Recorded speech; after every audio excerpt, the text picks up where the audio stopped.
PHS took over the distributorship of the Audi brand in Malaysia, they've been hard at work trying to revamp the brand locally. And after having a decent impression with the Audi Q3, Audi Malaysia recently allowed me to have a go in the larger Audi Q5 SUV. The Audi Q5 was positioned to compete with the likes of the Mercedes-Benz GLC and the BMW X3. And it's clear that Audi has put in a lot of effort into making this SUV a serious contender in the luxury crossover market. With that, welcome back to Carsick.my for another review video. This time round, I'll be taking a closer look at the Audi Q5 SUV and see if it's able to compete against its competitors.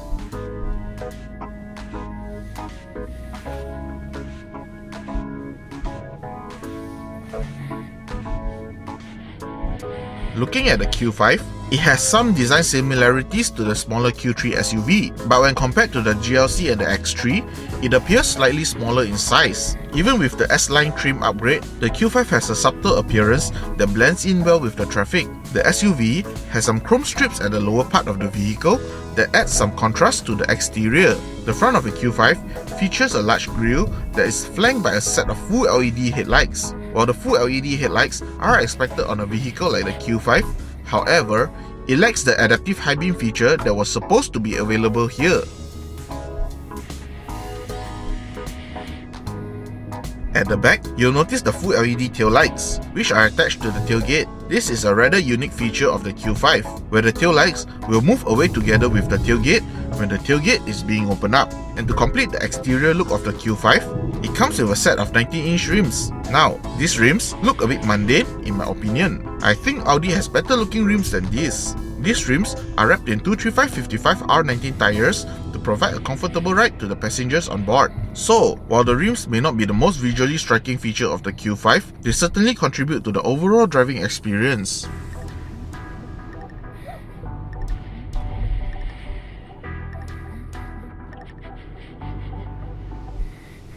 Stepping on board, you'll notice the usual Audi interior here. Everything felt well put together and the buttons and toggles felt utterly satisfying when pressing on it. The interior of the Q5 is actually even more empty when compared to the Q3. At least, the Q3 has ambient lighting, but the Q5 didn't have any. But based on Audi Malaysia's website, the ambient lighting is available there. So, if you're interested in the Q5 and want ambient lighting, you might want to check with your local Audi dealer to see if it's an available option.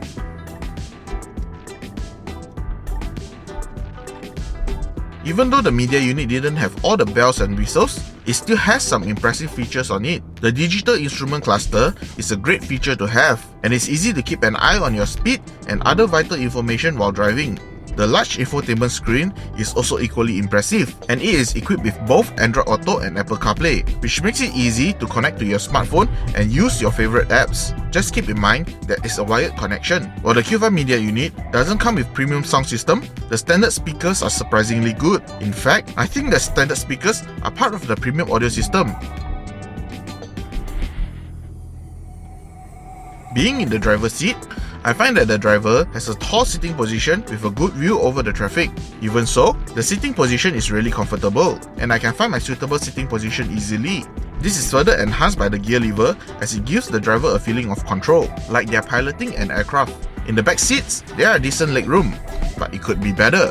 Although there are plenty of headroom, fitting 3 adults in the back can be tight. Rear passengers do get sunshades on both rear doors to block out the sun. On top of that, the back seats can be folded down to expand the 510-litre boot space when necessary.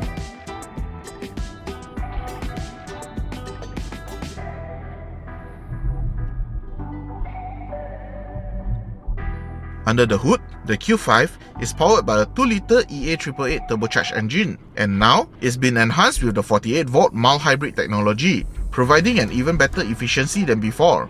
All that power is being used to drive all 4 wheels through the 7-speed dual-clutch transmission and the Quattro all-wheel drive system. Here are the performance figures for this powertrain.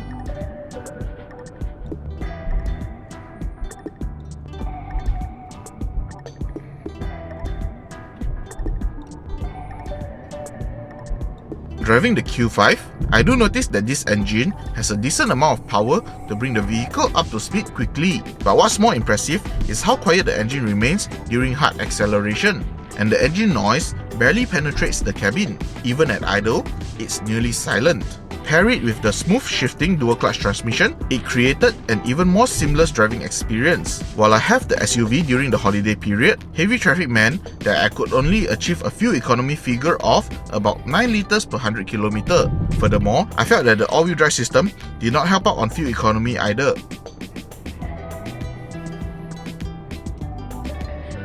Starting with the steering wheel feels light at low speeds, which makes it easier to maneuver in tight spaces. But as you pick up speed, the wheel weights up nicely, giving you a sense of control and stability. The steering is precise, which helps with accuracy in turns, but it doesn't provide much feedback to let you know what the front wheels are doing. Fortunately, the Q5 comes with an adaptive suspension system, which adjusts accordingly to the driving modes. Even in the dynamic setting, the ride is still pretty comfortable. However, the body roll is noticeable, reminding you that you're driving an SUV, but that doesn't mean the Q5 can't handle corners. The all-wheel drive system provides plenty of grip, making the car feel planted and stable. With a bit of speed, the Q5 can take on curves with ease, thanks to its confident handling.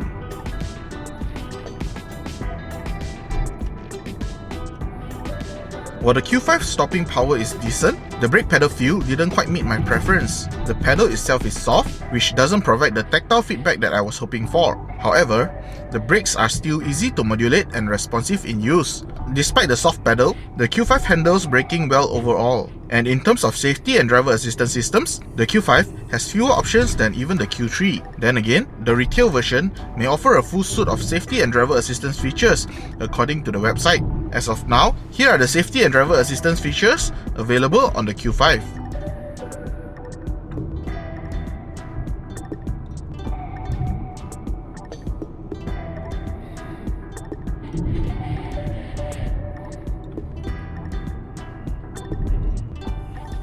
The Audi Q5 definitely has the ability to compete in the luxury SUV market, with impressive capabilities and practicality. However, with a price tag of 377,000 ringgit, is it worth the cost? When comparing the Q5 to its competitor, the Q5 holds its own in terms of practicality. The only issue here is the price difference is hard to ignore.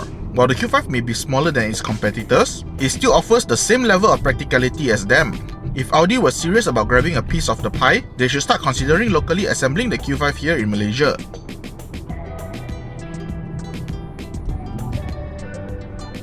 Hope you enjoyed this review. Please kindly leave a like and subscribe to this YouTube channel for more future videos. If you would like to find out more about the Audi Q5, feel free to head on over to our website carsick.my for more information. Hope to see you soon.